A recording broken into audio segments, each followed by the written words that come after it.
Starry Writing has released the dashboard function. Today, I will provide a quick introduction for you. On your Starry Writing homepage, click Dashboard here. On the dashboard, you can check the word count that you have uploaded from yesterday and in this calendar month, as well as how many days you have updated in a calendar month. This data helps you better arrange your update schedule. And if you have a monthly update plan, this data will tell you how far you have gone and the current progress.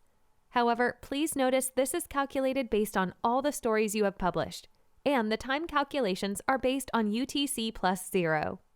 To ensure daily updates for each story, you will need to go back to your story and click this calendar icon.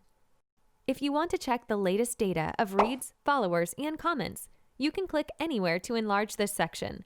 It also shows the gains from the previous day. Hope you enjoy the dashboard functions. I believe it will help you improve your stories and know your readers better. And stay tuned, a series of new functions are coming. I will bring you the latest news soon.